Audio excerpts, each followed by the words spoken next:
Electron की कमी होगी, या आप सीधे सीधे बोल सकते हो जो कैपेबल होगा लोन पेयर ऑफ इलेक्ट्रॉन को एक्सेप्ट करने में, या उसे अपने इलेक्ट्रॉन डोनेट करेगा, और इन दोनों के बीच में बॉन्ड जो बनेगा उस बॉन्ड को हम कोऑर्डिनेट बॉन्ड बोलते हैं।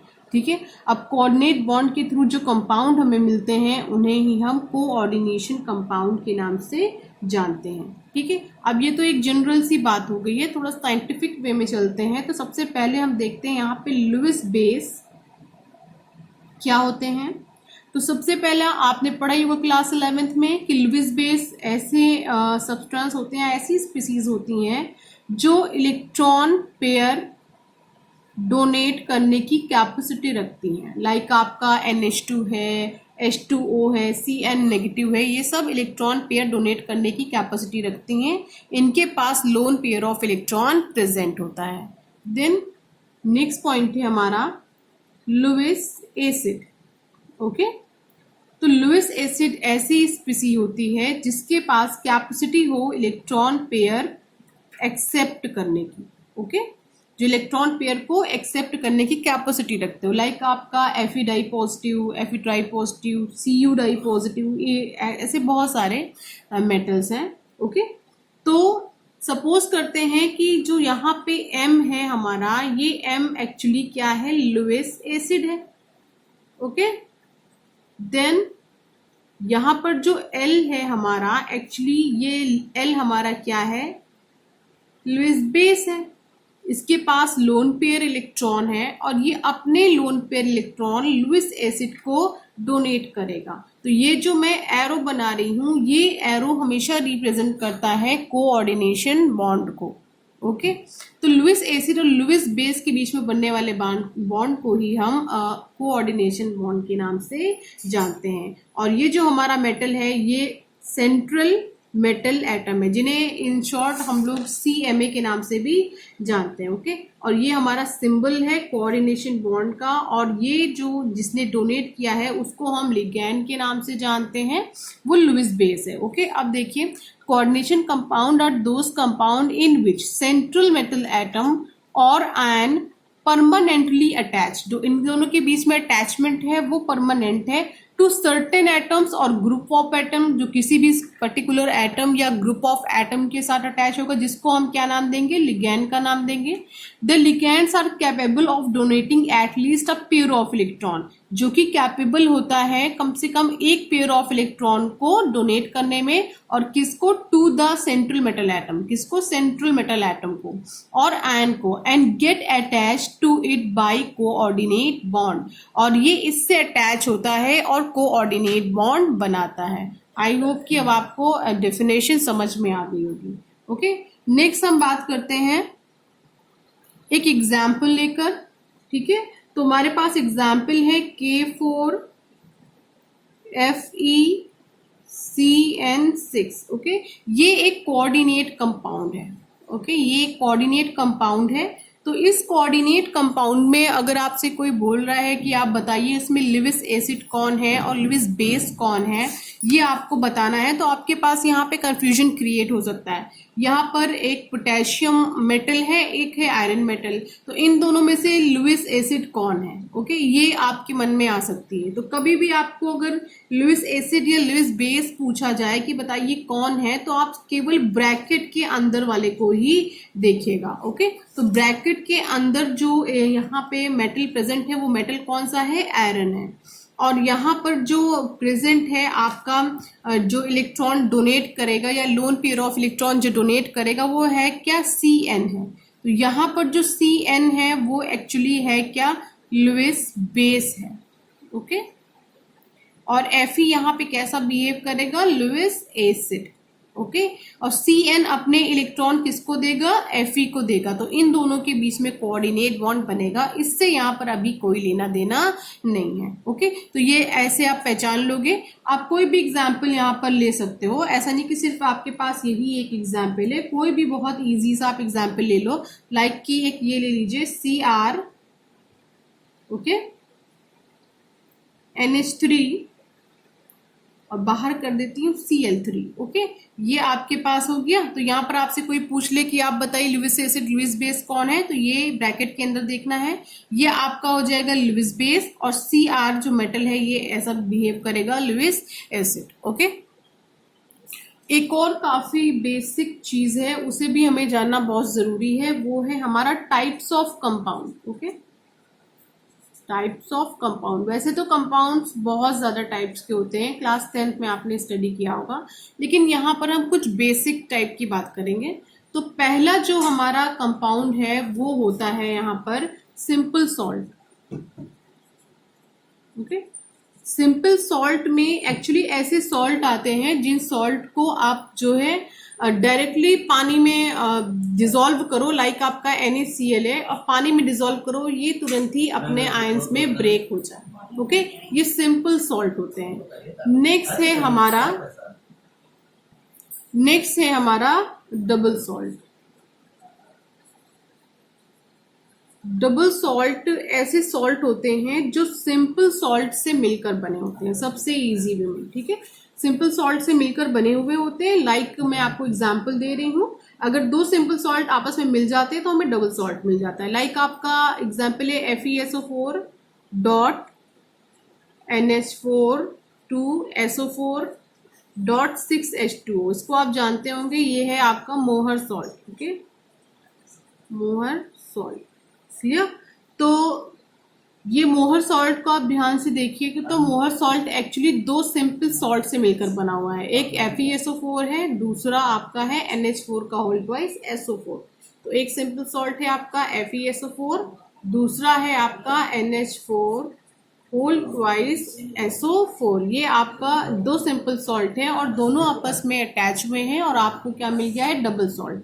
डबल सॉल्ट को आप मिक्स्ड सॉल्ट के नाम से भी जानते हो। ओके, अब इसमें खास बात क्या है कि जब आप लिख दे रही हूं पहले FeSO4 डॉट NH4 का whole twice SO4 dot 6H2O। Okay, तो ये जो आपका डबल सॉल्ट है, जब आप इसे वाटर में डिसॉल्व करेंगे तो इसमें जितने भी आयंस प्रेजेंट हैं वो सब अपने अपने आयंस में ब्रेक कर जाएगा। ठीक है, लाइक आपके पास यहाँ पे क्या है, Fe डाई पॉजिटिव है, एक आयन आपको मिल जाएगा। SO4 डाई नेगेटिव है, ये दूसरा आयन आपको मिल जाएगा। तीसरा है NH4 पॉजिटिव। ठीक है, ये अपने आयंस में क्या हो गया, ब्रेक हो गया। अब हम बात करते हैं कोऑर्डिनेशन या कोऑर्डिनेशन सॉल्ट की। ओके, तो कोऑर्डिनेशन सॉल्ट होते हैं, इसको जब आप वाटर में डिसॉल्व करते हो तो ये अपने सारे के सारे आयंस में ब्रेक नहीं करता। इसको आप एग्जाम्पल से समझिए मैं क्या कह रही हूं। लाइक कि आपके पास क्या है, K4 FeCN6 है। ओके, ये आपके पास एक कोऑर्डिनेशन कंपाउंड है या कोऑर्डिनेट सॉल्ट है। ठीक है, इस सॉल्ट को जब आप वाटर में डिसॉल्व करोगे तो आपको यहाँ पे टोटल आयंस कितने हैं, यहाँ पे टोटल आयन कितने हैं, K पॉजिटिव है, Fe डाई पॉजिटिव है, Cn नेगेटिव, यहाँ पे टोटल 3 आयंस है। बट आपको 3 आयंस यहाँ पर नहीं मिलेंगे। यहाँ पर होगा क्या, इसका डिसोसिएशन ऐसे होगा, आपको मिलेगा K पॉजिटिव प्लस दूसरा जो आपको स्पीसी मिलेगी वो होगी आपकी FeCN6। ओके, एक ये एंटिटी आपको मिलेगी। लेकिन अगर आप सोचो कि आप इसको आयोनाइज करो तो आपको क्या मिल जाए, K positive, Fe di positive, Cn negative, तो ऐसा नहीं होगा। ये जो कोऑर्डिनेशन एंटिटी है ये अपना एक अलग देगी, पूरा का पूरा स्पीसीज के फॉर्म में ये आयोनाइज होगी, और के आपका बिल्कुल अलग आयोनाइज होगा। ओके, तो ओवरऑल आप ये समझ लीजिए कि इसमें जो कोऑर्डिनेशन एंटिटी होती है, ये जो पूरा आपको ब्रैकेट के अंदर मिल रहा है, इसको हम कोऑर्डिनेशन एंटिटी के नाम से जानते हैं, पूरा का पूरा। ठीक है, लिख दे रही हूँ, कोऑर्डिनेशन एंटिटी। ओके, इसके नाम से जानते हैं। और जब हम आयोनाइज करते हैं कोऑर्डिनेशन सॉल्ट को, तो ये कोऑर्डिनेशन एंटिटी आपको फ्रीली नहीं मिलती। फ्रीली इन द सेंस कि ये एंटिटी कोऑर्डिनेट बॉन्ड के थ्रू बंधी हुई होती है। यहाँ पे आपको Fe डाई पॉजिटिव और Cn सिंगल नेगेटिव नहीं मिलेगा, यानी ये पूरे ये 100% अपने कैटायन और एनायन में डिसोसिएट नहीं होता H2O में। ठीक है, ये एक बेसिक डिफरेंस है कोऑर्डिनेशन में और डबल सॉल्ट में। ओके, डबल सॉल्ट अपने सारे कैटायन और एनायन में डिसोसिएट हो जाता है, लेकिन कोऑर्डिनेशन सॉल्ट जो है डिसोसिएट नहीं होता।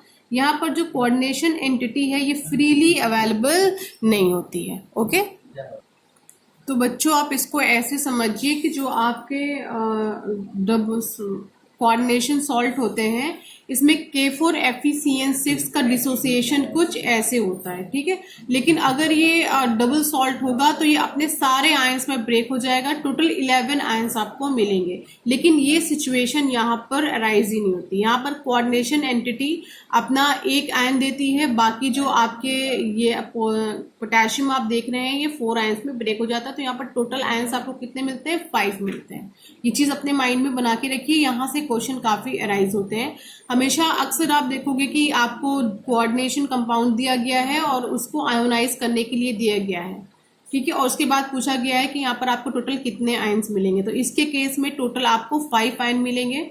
ठीक है, लेकिन अगर आपका डबल सॉल्ट का केस लगा है तो जितने भी कैटायन एनायन प्रेजेंट हैं वो सब के सब डिसोसिएट हो जाएंगे। देखिए यहाँ पे K4 कितना, यानी 4K पॉजिटिव मिलेगा। आयरन 1 है तो आयरन आपको Fe डाई पॉजिटिव मिलेगा। Cn 6 है तो मिलेगा, तो 6, 7 और 4, 11 नॉर्मल वे में मिलेगा। लेकिन जब कोऑर्डिनेशन कंपाउंड है तो ऐसी सिचुएशन क्रिएट नहीं होती है। ये सिचुएशन क्रिएट होती है डबल सॉल्ट में। ओके, कोऑर्डिनेशन में जो कोऑर्डिनेशन एंटिटी होती है ये अलग से सेपरेट होती है। ठीक है, FeCN6 नेगेटिव और 4 ये, तो एक पूरी क्वांटिटी आपकी ये है और 4 आपको K पॉजिटिव मिले। तो यहाँ पे टोटल आपको कितने मिले हैं कैटायन एनायन? 5 मिले हैं। ओके, तो यहाँ पर अभी भी जो Fe है Cn है, इन दोनों के बीच में कोऑर्डिनेशन बॉन्ड प्रेजेंट है, यानी कि कोऑर्डिनेशन एंटिटी आपको फ्रीली यहाँ पर नहीं मिली है। ओके, ये बेसिक डिफरेंस है डबल सॉल्ट में और कोऑर्डिनेशन सॉल्ट में। Now next topic is some important term used in coordination compound. Okay, तो first term is central metal atom. Central metal atom, जिसको इन शॉर्ट आप CMA भी बोलते हो। ओके, या सेंट्रल मेटल आयन, एक ही चीज है। ओके, तो ये एक्चुअली क्या होते हैं? द मेटल एटम और ion to which certain atoms और groups of atoms are permanently attached, okay, by coordination bond. अब इसको एग्जाम्पल के थ्रू समझिए। हमारे पास ये एक एग्जाम्पल है और एग्जाम्पल मैं ले रही हूँ, इसी को ले लेती हूँ, K4FeCN6। ओके, ये हमारे पास एक कोऑर्डिनेशन कंपाउंड है और इस कोऑर्डिनेशन कंपाउंड में इसके डेफिनेशन के अकॉर्डिंग ये बोला जा रहा है कि जो हमारा लिगैंड होता है वो जिस एटम के थ्रू कोऑर्डिनेशन बॉन्ड बनाता है या जिस मेटल एटम को ये अपने लोन पेयर डोनेट करता है उसी को हम नेम देते हैं सेंट्रल मेटल एटम का। और मैंने अभी अभी आपको बताया कि जो लुईस एसिड होते हैं वही एक्सेप्ट करते हैं लोन पेयर ऑफ इलेक्ट्रॉन को। तो यहाँ पर जो आपका Cn है ये अपने लोन पेयर डोनेट करेगा Fe को, यानी कि जो कोऑर्डिनेशन एंटिटी के अंदर प्रेजेंट है हमारा मेटल एटम वही हमारा होता है central metal atom. Okay, now next terminology है हमारी यहाँ पर जो यूज होगी बेसिकली इस पूरे चैप्टर में, दूसरा है लिगैंड्स। ओके, ये एक्चुअली क्या होते हैं? द मॉलिक्यूलर और ionic species which get directly attach to the central metal atom. Okay, ये वो स्पीसीज है जो सेंट्रल मेटल एटम से डायरेक्टली अटैच है। तो आप इसमें देखिए सेंट्रल मेटल एटम से कौन डायरेक्टली अटैच है? Cn negative. ओके, तो ये हमारा क्या है? लिगैंड है। ओके, तो लिगैंड की डेफिनेशन क्या समझ में आ रही है हमें? द मॉलिक्यूलर और ionic species which get directly attach to the central metal atom और ion during the formation of complex is called ligands. Okay, next जो टर्मिनोलॉजी है हमारी वो है कॉम्प्लेक्स या कोऑर्डिनेशन एंटिटी। लिख दे रही हूं, कोऑर्डिनेशन एंटिटी। ओके, ये कोऑर्डिनेशन एंटिटी क्या है, देखिए, the electrically charge species formed by the union of central metal atom or one or more ligand, okay, is called coordination entity, या इसको दूसरा नेम भी देते हैं कॉम्प्लेक्स आयन का। Okay, complex ion, the electrically charge species, okay, form by the union of central metal atom. किसके union से बनी है, सेंट्रल मेटल एटम और लिगैंड। उसी को हम क्या नाम दे रहे हैं, कोऑर्डिनेशन एंटिटी का। यानी ये जो हमारा पूरा पोर्शन है इसके ऊपर चार्ज होता है। ओके, अगर के पर सिंगल पॉजिटिव है तो यहाँ पे सिंगल नेगेटिव होता है। तो ऐसी स्पीसीज जो चार्ज हो और किसके यूनियन के थ्रू बनी हो, सेंट्रल मेटल एटम और लिगैंड के जुड़ने की वजह से बनी हो, उसी को हम क्या नाम दे रहे हैं यहाँ पे, कोऑर्डिनेशन एंटिटी या कॉम्प्लेक्स आयन का। ये तो इतना जो पूरा पोर्शन है यही हमारा क्या है, कोऑर्डिनेशन एंटिटी, और इसी को हम नाम देते हैं कॉम्प्लेक्स आयन का। ओके, नेक्स्ट हम आते हैं, अब इसके बारे में भी थोड़ा एक्सप्लेन कर लेते हैं। ये किस तरह के हो सकते हैं, हमारे कैटायनिक कॉम्प्लेक्स हो सकते हैं और एनायनिक हो सकते हैं। अगर कैटायनिक है तो यहाँ पे पॉजिटिव चार्ज होगा, अगर एनायनिक है तो यहाँ पर नेगेटिव चार्ज होगा। तो फिलहाल ये वाला कौन सा है, एनायनिक है। देखिए यहाँ पे कैसा चार्ज डेवलप है, नेगेटिव चार्ज डेवलप हुआ है। कुछ एग्जाम्पल हम देख लेते हैं इसका, कैटायनिक का। कैटायनिक कॉम्प्लेक्स आयन कौन से हो सकते हैं, हमारा Ag NH3 whole twice positive. ठीक है, तो ये देखिए चार्ज कैसा है यहाँ पे, पॉजिटिव। तो ये क्या हो गए, हमारे कैटायनिक हो गए। एनायनिक का हम ले लें, एनायनिक कॉम्प्लेक्स हमारा होगा CuCl4 डाई नेगेटिव। तो यहाँ पे चार्ज कौन सा है, नेगेटिव। तो ये कैसे कॉम्प्लेक्स आयन होंगे, anionic complex ion. Next point is coordination number. Okay, what is coordination number. तो कोऑर्डिनेशन नंबर का मीनिंग यहाँ पे होता है the maximum number of ligand which can be coordinate to a central metal atom. Okay, एकदम easiest way में आप समझ लीजिए कि ये आपका सेंट्रल मेटल एटम है और इसमें कितने नंबर ऑफ लिगैंड अटैच हो रहे हैं। जितने नंबर ऑफ लिगैंड यहाँ पे अटैच हो रहे हैं वही उसका क्या कहलाता है, कोऑर्डिनेशन नंबर। तो यहाँ पे टोटल कितने अटैच हुए हैं, 6। तो ये क्या होगा, हमारा कोऑर्डिनेशन नंबर होगा। ओके, नेक्स्ट पॉइंट है हमारा charge number of a complex ion. Charge number of a complex ion. Okay, तो ये देखिए हमारा क्या है, K4FeCN6। ओके, ये था हमारा स्पेसिफिक। तो यहाँ पे चार्ज नंबर एक्चुअली हमारा होता क्या है, the net charge carried bye a complex ion. Okay, जो पूरा नेट चार्ज होता है इस कॉम्प्लेक्स आयन का। देखिए कॉम्प्लेक्स आयन मैंने आपको क्या बताया था, ये होता है पोर्शन आपका इतना वाला। ठीक है, जो ऐसी स्पीसीज जो चार्ज हो और जो किससे मिलकर बनी हो, CMa से और लिगैंड से, वही हमारा क्या है, कॉम्प्लेक्स आयन। तो हम इसमें से कॉम्प्लेक्स आयन अलग कर लेते हैं। तो क्या हमारा कॉम्प्लेक्स आयन यहाँ पे FeCN6। तो ये हमारा कॉम्प्लेक्स आयन है। तो कह क्या रहा है, charge number of a complex ion the net charge carried bye a complex ion. जो नेट चार्ज हमारा प्रेजेंट होगा इस कॉम्प्लेक्स आयन का, जो नेट चार्ज होगा वही हमारा क्या कहलाता है, चार्ज नंबर कहलाता है।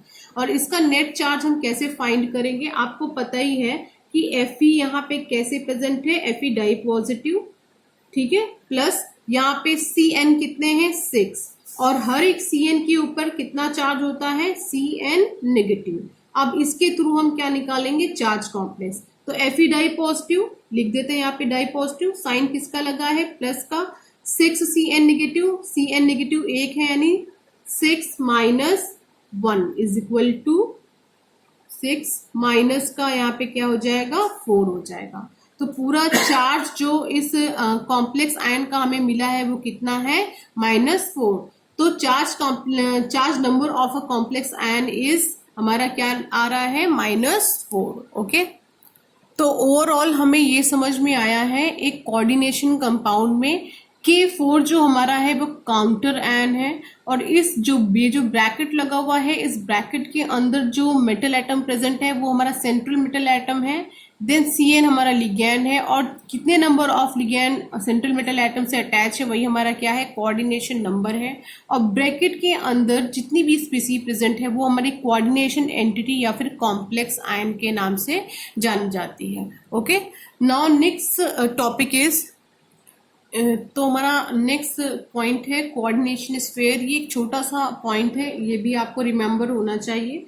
तो इसमें एक्चुअली क्या कहा गया है कि कोऑर्डिनेशन स्फीयर, ये पर्टिकुलर वर्ड जहां जहां भी आए तो आप इसका मतलब समझिएगा कि इसकी मीनिंग क्या होती है। तो सपोज हमारे पास अगर एक ये कोऑर्डिनेशन कंपाउंड है CuNH3 4SO4, तो इसमें अगर कोई आपसे पूछे कि बताइए कोऑर्डिनेशन स्फीयर यहाँ पे क्या है और आयोनिक स्फीयर यहाँ पे क्या है, तो जब आप इसे वाटर में डालोगे तो ये डिसोसिएट कैसे होगा, CuNH3 di positive and SO4 di negative. तो ये जो पूरी स्पीसी आपको मिली है ये कहलाएगी आयोनिक स्फीयर। ओके, और ये जो पूरी स्पीसीज मिली है ये आपको कहलाएगी कोऑर्डिनेशन स्फीयर। ओके, और ये आपका पूरा एक कॉम्प्लेक्स कंपाउंड है। तो याद रखिएगा, कभी भी ये टर्मिनोलॉजी आए तो आप समझ लीजिएगा इसकी बात हो रही है, और कोऑर्डिनेशन स्फीयर की बात हो तो कोऑर्डिनेशन एंटिटी की यहाँ पे बात हो रही है। Okay, now next topic is classification of coordination compound on the basis of ligands। Okay, तो फर्स्ट है जो हमारा वो है होमोलेप्टिक कोऑर्डिनेशन कंपाउंड। इसमें एक्चुअली होता क्या है बच्चों, जो लिगैंड अटैच होता है सेंट्रल मेटल एटम से वो सभी सेम होते हैं। ठीक है, देखिए इसको एग्जाम्पल के थ्रू समझिए। लाइक आपके पास K4 है, ठीक है, और FeCN6 है। ओके, ये आपके पास एक कोऑर्डिनेशन कंपाउंड है। तो यहाँ पे जितने भी आप लिगेंड देख रहे हो, टोटल 6 लिगेंड यहाँ पे अटैच हैं, और 6 के 6 ये सभी क्या है, Cn नेगेटिव, यानी 6 के 6 क्या है, सेम है। तो ये किस कैटेगरी में जाता है, होमोलेप्टिक कोऑर्डिनेशन कंपाउंड की कैटेगरी में जाता है। दूसरा जो हमारे पास होता है वो होता है heteroleptic. Okay, heteroleptic coordination compound. तो हेटेरोलेप्टिक कोऑर्डिनेशन कंपाउंड का एग्जांपल आप देखिए, लाइक आपके पास एक कोऑर्डिनेशन एंटिटी है CuNH3 का whole twice, then Cl and Br, ये आपके पास एक कोऑर्डिनेशन कंपाउंड है। तो इस कोऑर्डिनेशन कंपाउंड में देखिए दो क्या प्रेजेंट है, NH3 लिगैंड, एक Cl है और एक Br है। तो यहाँ पे डिफरेंट टाइप्स के लिगैंड अटैच है सेंट्रल मेटल एटम से। तो ये किस कैटेगरी में जाता है, हेटेरोलेप्टिक की कैटेगरी में जाता है। तो आप याद रखिएगा, जब क्लासिफिकेशन कोऑर्डिनेशन कंपाउंड का हम लिगैंड के बेसिस पे करते हैं, तो जो हमारा Cn है, अगर वो या हमारा जो लिगैंड है, अगर वो जितने भी अटैच सेंट्रल मेटल एटम से लिगैंड है अगर वो सेम है, ठीक है, वो क्या कहलाता है, हमारा होमोलेप्टिक। अगर हमारे लिगैंड डिफरेंट है तो वो किस कैटेगरी में जाता है, हेटेरोलेप्टिक कोऑर्डिनेशन कंपाउंड की कैटेगरी में जाता है। ओके, नाउ हम वापस क्लासिफिकेशन करने जा रहे हैं कोऑर्डिनेशन कंपाउंड का, लेकिन इस बार हम लिगैंड के बेसिस पे नहीं करेंगे, इस बार हम चार्ज के बेसिस पे करेंगे। तो on the basis of charge. Okay, यहाँ पर हम 3 टाइप से कोऑर्डिनेशन कंपाउंड को ब्रेक करेंगे। फर्स्ट है हमारा पॉजिटिवली चार्ज कॉम्प्लेक्स। ओके, तो पॉजिटिवली चार्ज कॉम्प्लेक्स जिसमें जो हमारी एंटिटी हो, यानी जो कोऑर्डिनेशन एंटिटी हो वो क्या हो, खुद ही पॉजिटिवली चार्ज हो। ठीक है, लाइक मैं एग्जांपल दे रही हूँ, ये हमारे पास Cu देन NH3 का होल 4 और ये क्या है, SO4। ये हमारे पास एक कोऑर्डिनेशन कंपाउंड है, और आपको पता है ये जो है हमारी वो कोऑर्डिनेशन एंटिटी है। तो अगर हमारा काउंटर आयन जो है, काउंटर आयन पे कैसा चार्ज है, डाई नेगेटिव, तो इस एंटिटी पे कैसा चार्ज है, डाई पॉजिटिव। तो ये कोऑर्डिनेशन एंटिटी पे चार्ज कौन सा है, पॉजिटिव है। अगर कोऑर्डिनेशन एंटिटी पे चार्ज पॉजिटिव है तो ये जो हमारा कोऑर्डिनेशन कंपाउंड है ये किस कैटेगरी में जाता है, पॉजिटिवली चार्ज कॉम्प्लेक्स की कैटेगरी में जाता है। ओके, सेकेंड है हमारा negatively charge complex, negatively charge complex. Okay, तो इसका एग्जाम्पल देखिए, ये है आपके पास K4 FeCN6, ये एग्जाम्पल है। यहां पर K पे कितना चार्ज, पॉजिटिव। कोऑर्डिनेशन एंटिटी आपकी ये है, इस पे चार्ज कितना आएगा, नेगेटिव। ओके, अब कोऑर्डिनेशन एंटिटी पे चार्ज अगर नेगेटिव है तो ये किस कैटेगरी में जाएगा, नेगेटिवली चार्ज कॉम्प्लेक्स की कैटेगरी में जाएगा। ओके, थर्ड है हमारा न्यूट्रल। ओके, तो neutral actually neutral charge complex, तो न्यूट्रल चार्ज कॉम्प्लेक्स ऐसे कॉम्प्लेक्स होते हैं जिनकी जो कोऑर्डिनेशन एंटिटी है इस पे कोई चार्ज ही ना हो। ठीक है, लाइक आपका क्या है, NiCO4। ओके, देखिए इसके पास कोऑर्डिनेशन एंटिटी पे कोई चार्ज होता ही नहीं, ना पॉजिटिव ना नेगेटिव। ठीक है, कोई चार्ज नहीं होता। लाइक आपका यहाँ पर क्या है, FeCO5, यहाँ पर भी कोई चार्ज नहीं है। तो ये दोनों किस कैटेगरी में जाते हैं, न्यूट्रल चार्ज कॉम्प्लेक्स की कैटेगरी में जाते हैं। और आपको पता है न्यूट्रल लिगैंड्स हमारे कौन से होते हैं, NO है, CO है, H2O है, ऐसे बहुत सारे हैं जो हमारे न्यूट्रल लिगैंड की कैटेगरी में जाते हैं। तो मैं इसकी पूरी आपको एक सीरीज दूंगी। ओके, तो बच्चों आज हमने कोऑर्डिनेशन कंपाउंड के वीडियो लेक्चर में कुछ बेसिक चीजें जानी है। बेसिक चीजें लाइक हमने ये जाना है कि कोऑर्डिनेशन कंपाउंड को हम किस तरह से क्लासिफाई कर सकते हैं। एक तो लिगैंड के बेसिस पे कर सकते हैं, दूसरा उस पे कोऑर्डिनेशन एंटिटी पे प्रेजेंट चार्ज के बेसिस पे कर सकते हैं। इसके अलावा हमने पढ़ा है जो कोऑर्डिनेशन कंपाउंड होता है, इस कोऑर्डिनेशन कंपाउंड में किस पर्टिकुलर कंपाउंड को, किस पर्टिकुलर एलिमेंट को किस नेम से हम लोग जानते हैं। एक ये बेसिक नॉलेज हम लोगों ने यहाँ पर ली है। दूसरा हमने कोऑर्डिनेशन कंपाउंड के डेफिनेशन पढ़ी है और ये जानने की कोशिश करी है कि इसकी डेफिनेशन क्या कहती है और कैसे एलिमेंट इसमें पार्टिसिपेट करते हैं।